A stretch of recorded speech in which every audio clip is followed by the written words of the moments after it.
D.O.G.E.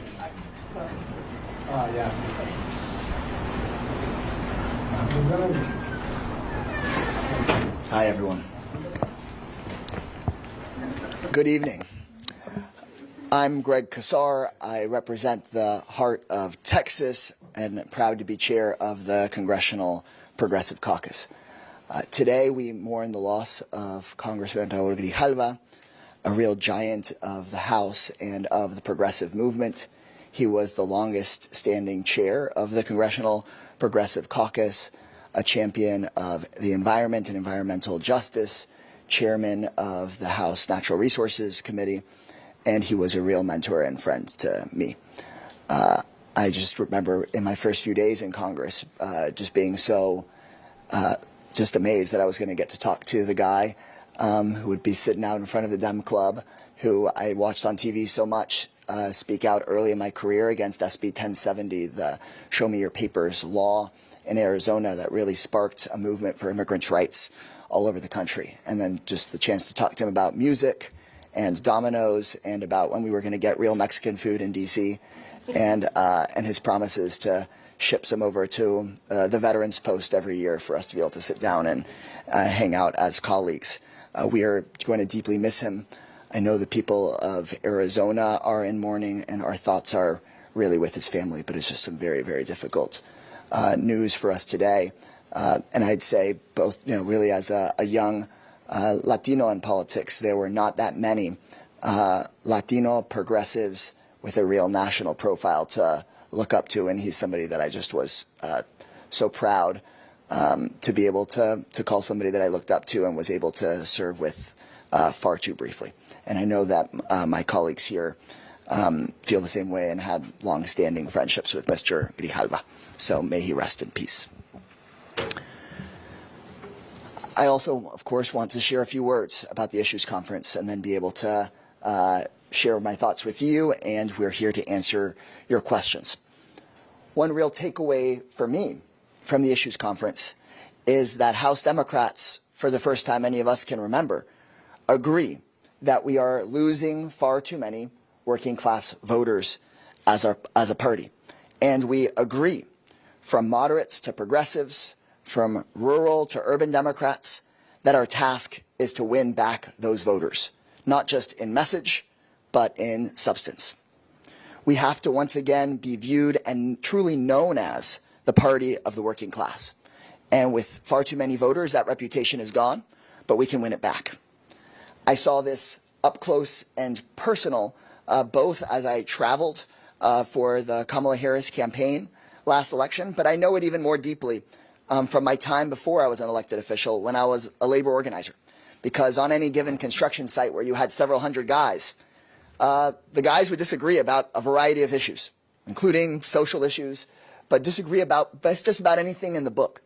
But you could bring together the vast majority of construction workers on any construction site together if you made the issues winning a raise, winning a retirement, making sure that their kids had it better than them, making sure that we took on the developers and general contractors that were making all the money to make sure that the working person actually had a decent life. And I believe that is the opportunity and the task of the Democratic Party today. And in our quest to win back working class voters, Democrats have found two unlikely allies, Donald Trump and Elon Musk.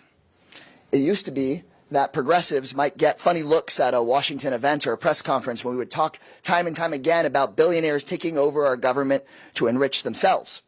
But now Elon Musk is running whole cabinet meetings while trying to cut his own taxes. Now the richest man on earth is bragging about controlling the government on Twitter after he bought it for himself.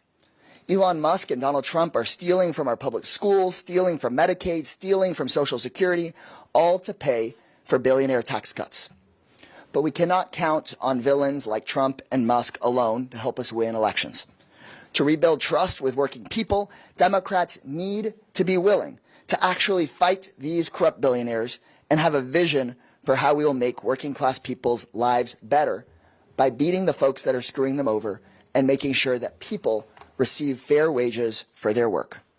Picking big fights with the ultra-wealthy and with corrupt corporations is something progressives know very well how to do. And I think that is a huge part of what we lend as to the Democratic Party. We are a critical portion of the Democratic Party at this moment to both inspire our base, of course, bring back disaffected voters, of course, but then also our popular progressive economic policies are what we know win back socially conservative voters and independent voters that we've lost. And I've heard even from some of the most moderate speakers today that the central platform of the Democratic Party should be taxing billionaires to make sure that Social Security is expanded, to make sure that health care is paid for. And I take it as a progressive win for our moderate speakers and presenters to make that case. This week, I think House Democrats have really exhibited how we take the fight to the ultra-rich by fighting back against the Trump-Musk slash and burn agenda and that horrible funding bill that would take away veteran services, that would take away people's jobs in order to pay for billionaire tax cuts. And if the situation wasn't already crystal clear, Fox News is now reporting that Trump and Musk are scheming to illegally take the money already in that funding bill for themselves. They're bragging about that to reporters. Lawyers call that impoundment, but I call it theft.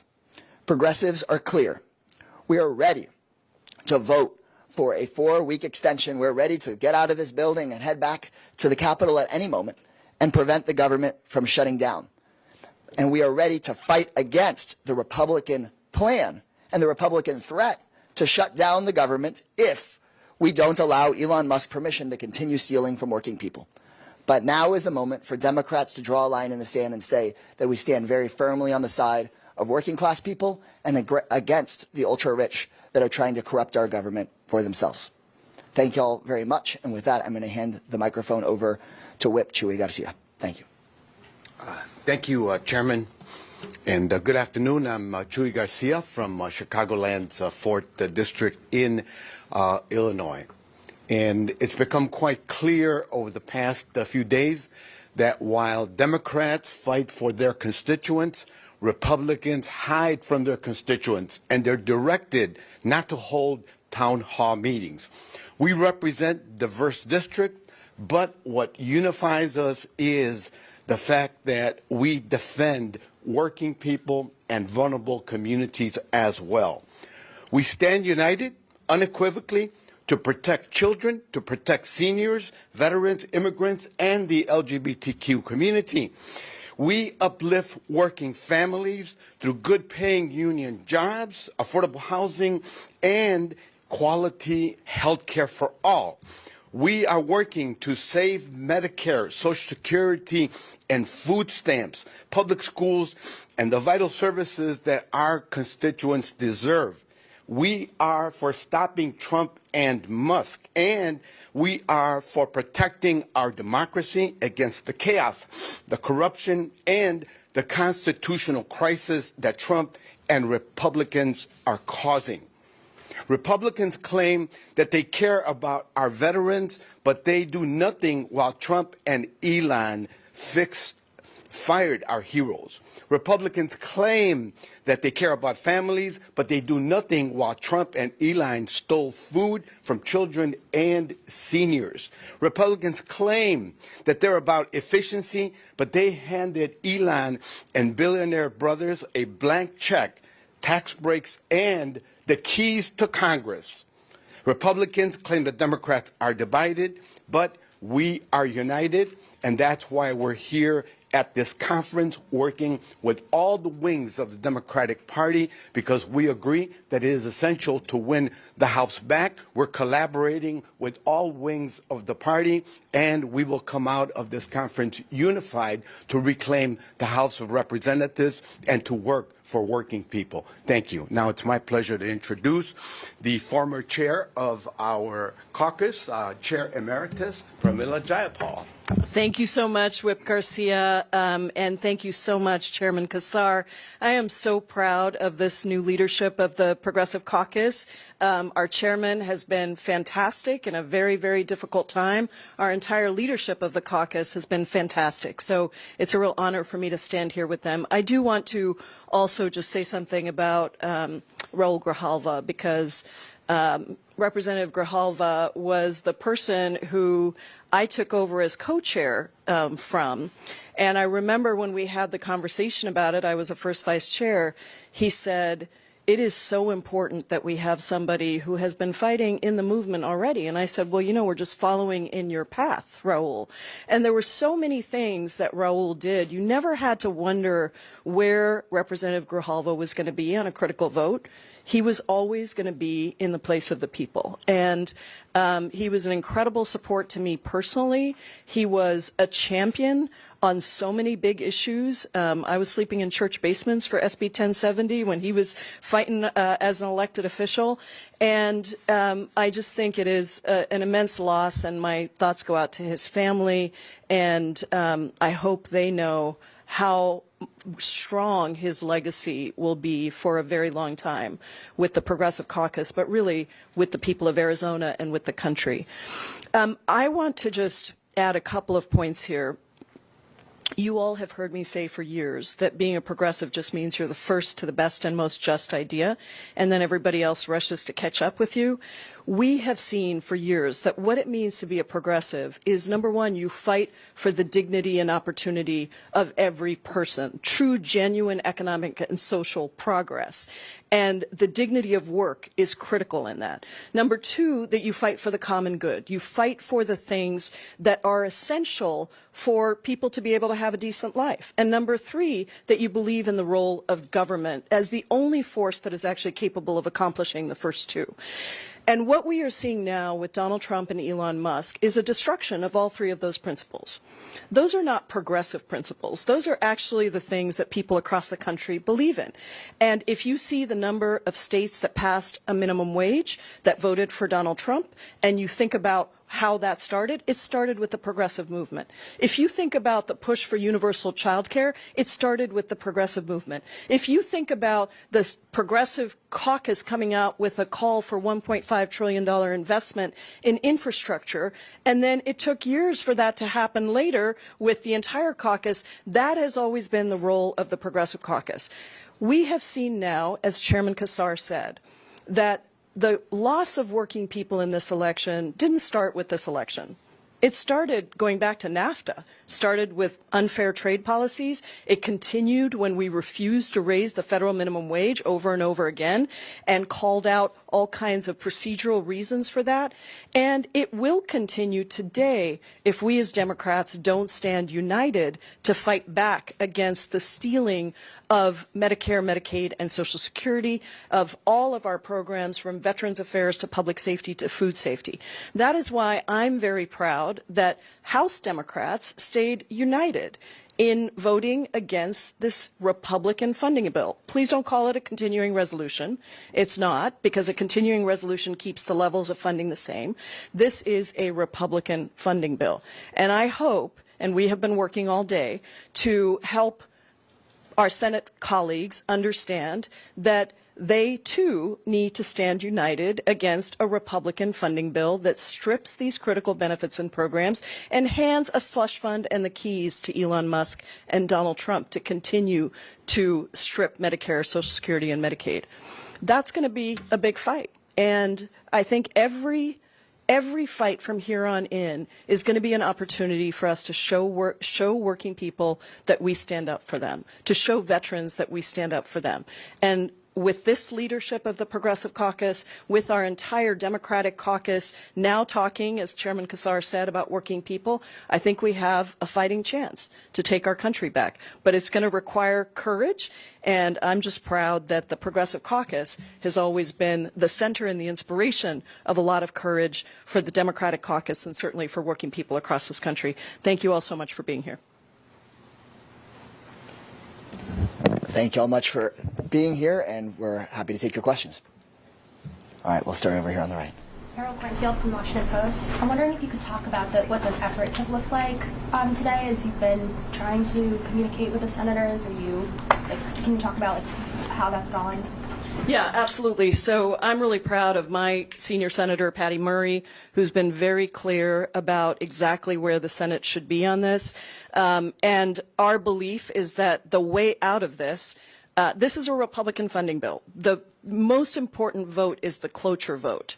And so it is a game to say that we're going to vote for an amendment for a 4-week CR before voting for cloture and then allow that amendment to go down and then vote for cloture. That is not the way it should go. What should happen is that the Senate should hold the cloture vote and Democratic senators should stick together because they need 8 if Rand Paul stays.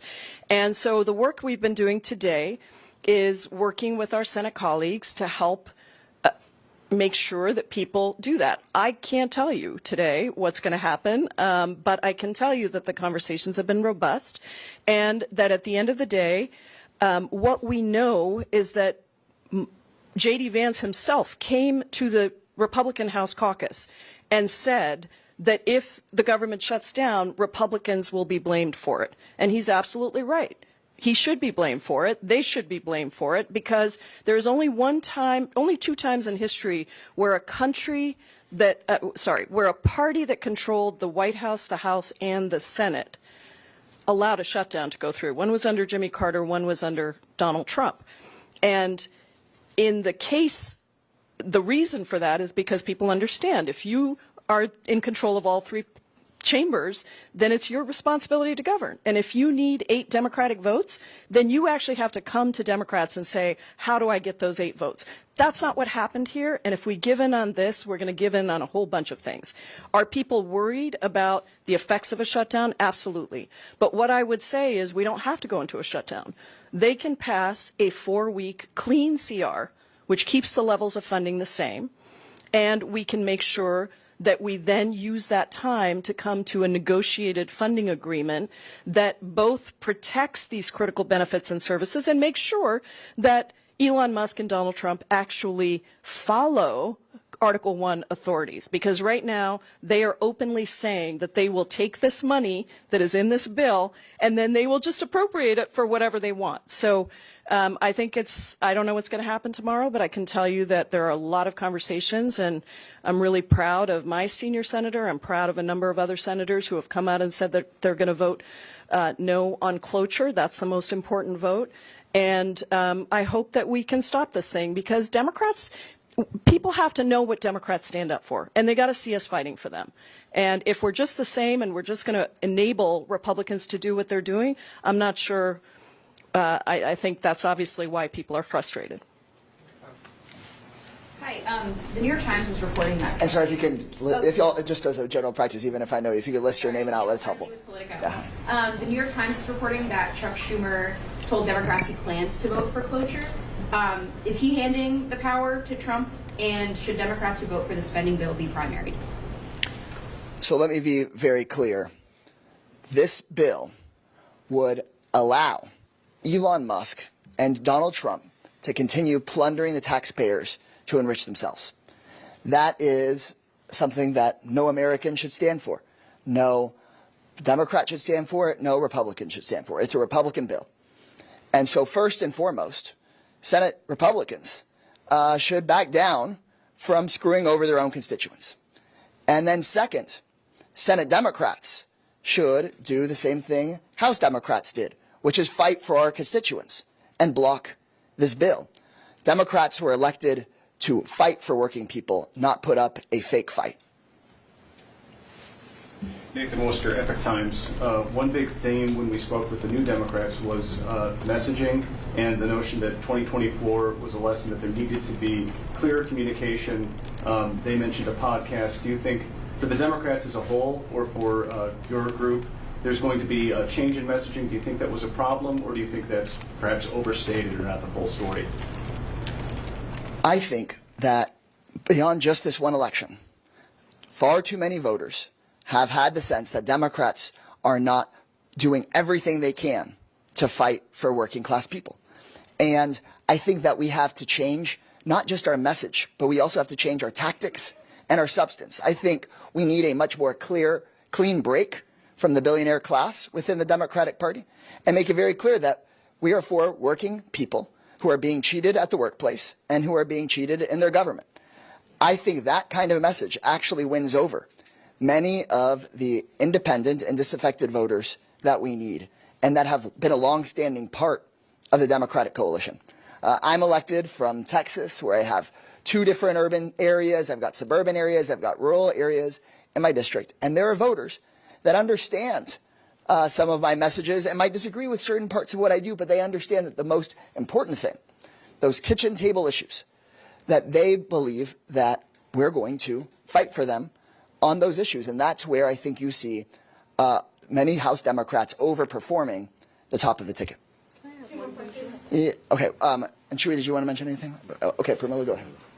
I just wanted to say the one other thing I would add is we actually have to think about who we're talking to. There's 100 million people, 90 to 100 million people who choose not to vote in this country who are eligible. And if you think about the very increasingly narrow base of what we have called swing voters in the past, I think what the chairman is talking about, what the Progressive Caucus has been talking about, is let's actually talk to those 90 million people, because that's a very big base of people, most of whom will come with us, but they've lost faith. So I also think it's a question of who we talk to. That's right. Andrew. Speaking of tactics. Andrew, even though I know you, sorry, I'm just trying to have, just tell us your name. Andrew Saunders with Axios. Speaking of tactics, I'm curious how you guys now, a couple weeks out, are looking at the protests that were staged during President Trump's joint session, if there are any lessons learned there, and how you plan to, demonstrate opposition to the Trump administration going forward. I think that the clearest way we can demonstrate opposition to Trump and Musk plundering taxpayers is to strongly vote against those proposals and urge others to do the same. And so to the earlier question, you have House Democrats on the phone calling their senators saying this is our chance to do what voters are asking us to do, which is protect their Social Security, protect their Medicaid, protect their Medicare from being plundered. We've seen this time and time again, where Republicans go and pick a fight, and Democrats have to show that we are willing to fight back for our voters. Republicans under Obama said that they were going to shut down the government if Democrats didn't repeal the Affordable Care Act ourselves. And Democrats needed to fight back. Republicans then under Joe Biden said they were going to shut down the government if Democrats didn't cut food services and housing. And Democrats need to stand up and fight back. And what we're facing today is Republicans saying they will shut down the government if Democrats don't give Elon Musk permission to fire veterans and take their salaries for himself. And I think this is our opportunity to be united on the House and the Senate side and actually fight back. Last question. Go ahead. Matt Brown, Associated Press. You mentioned at the start of this that there's been more unanimity in the party on the need to win back working class voters. Have you also seen more sympathy with your more moderate colleagues on an economically progressive message, or on, say, campaign finance reform, resisting corporate money, policies of that sort, given the influence of Elon Musk? Yes, absolutely. Just last term, there were many people in our building and in our caucus and the overall Democratic caucus who were hesitant to call out Elon Musk himself or call out Mark Zuckerberg himself. For too long, billionaires have run the government from behind a curtain. And now that we have Elon Musk in front of the curtain bragging about running the government, I think it creates an opportunity for Democrats to finally say out loud what voters have always known, which is that billionaires have far too much influence in our government. And so you could look at Progressive Caucus members like Chris Deluzio, the only frontliner that came back and won his race in Pennsylvania, was a progressive who has fought for campaign finance reform, fought against corruption, fought for union jobs and against corporate price gouging, win his race. You have members that aren't part of the Progressive Caucus that might be considered more moderate members or members of the New Democrats, members like Pat Ryan, members like our new member Josh Riley, who, even though they are not Progressive Caucus members, have been very clear that they want to take on the big corporate monopolies that are screwing over consumers, that they want to take on the billionaires who are paying far less in taxes than their constituents, who are firefighters and farmers. So I think that this is a real opportunity for the Democratic Party to transform the way we need it to be a party of working people.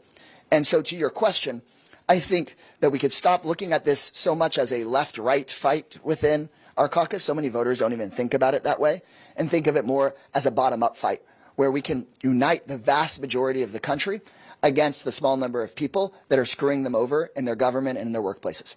And the Republican financing plan in the bill that we voted against almost in unanimity is a unifying point to rally around, because that shows that Donald Trump and this administration are not concerned about lowering the cost of working families and vulnerable communities, and that's why there's a new level of unity and common purpose as we move forward towards the next set of elections. Thank you all so much for joining us, and again, thanks for covering this and for writing in memory of our colleague, Mr. Grijalva. I know that people in tribes all across the country, environmental advocates across the country, immigrants' rights advocates across the country, and those people that believe that grassroots movements can help make things better are all mourning today. So thank you for doing what you can to help make sure his legacy lives on. Thank you all very much. Thanks, everybody.